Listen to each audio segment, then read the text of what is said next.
4 सितंबर 1954 Santiago airlines की एक flight PWF 513 ने 92 पैसेंजर के साथ जर्मनी के एयरपोर्ट से ब्राजील के पोर्ट एलिगिरी के लिए उड़ान भरी। ये यात्रा तकरीबन 18 घंटों की होने वाली थी, लेकिन प्लेन के उड़ने के कुछ घंटों बाद उस प्लेन का कांटेक्ट कंट्रोल स्टेशन से टूट गया।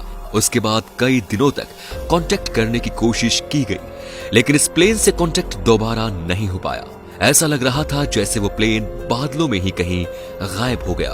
फिर कई सालों तक उस प्लेन को ढूंढने का प्रयास किया गया, लेकिन उस प्लेन का पता नहीं चल पाया कि आखिर वो प्लेन गया कहां।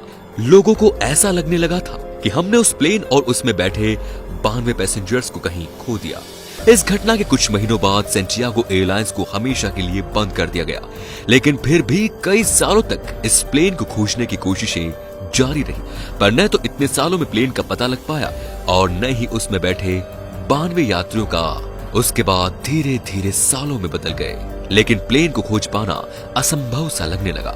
लेकिन फिर एक दिन अचानक इस घटना के ठीक 35 साल बाद 12 अक्टूबर 1989 को पोर्ट एलिगिरी के रडार में एक अननोन प्लेन देखा गया, जो कि काफी तेजी से एयरपोर्ट के रनवे की तरफ बढ़ रहा था। और जब वो प्लेन लैंड हुआ तो उसे देखकर वहां के ट्रैफिक कंट्रोल में बैठे लोगों के होश उड़ गए। और उसकी वजह ये थी कि वो प्लेन सैंटियागो एयरलाइंस की थी, जो कि 35 साल पहले बंद हो गई थी। तो फिर उस एयरलाइन की प्लेन अचानक बिना किसी चेतावनी के कैसे आ सकती है? उसके बाद उस प्लेन को जब करीब से देखा गया तो यही प्लेन था जो 35 साल पहले 92 यात्रियों के साथ रहस्यमयी तरीके से गायब हो गया था।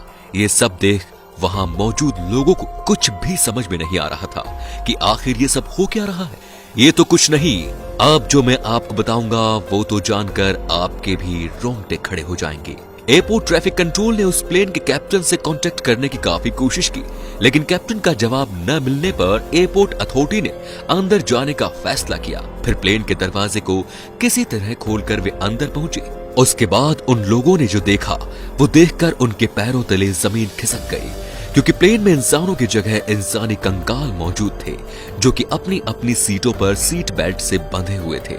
ये भयानक दृश्य देखकर एयरपोर्ट अथॉरिटी के लोग प्लेन के कॉकपिट की ओर दौड़े ताकि इन सवालों के जवाब वो कैप्टन से पूछ सके कि आखिर ये सब कैसे हुआ। और जब उन्होंने कॉकपिट का दरवाजा खोला तो वहां भी कैप्टन की जगह कंकाल मौजूद थे और उनके हाथ प्लेन के नेविगेशन कंट्रोल्स पर थे। इस घटना ने उस समय के सबसे जाने माने पैरानॉर्मल इन्वेस्टिगेटर और वैज्ञानिक डॉक्टर अटिलो का ध्यान भी अपनी तरफ खींचा, और साथ ही इसमें कई पैरानॉर्मल इन्वेस्टिगेटर्स मौजूद थे जिन्होंने इस रहस्यमयी घटना की असल वजह जानने की पूरी कोशिश की। लेकिन इन सभी इन्वेस्टिगेटर्स ने इस घटना के बारे में एक ही थ्योरी दी। उन्होंने बताया कि शायद फ्लाइट 513 किसी तरह के टाइम बम्बल में एंटर कर गई और सन 1989 में आ पहुंची।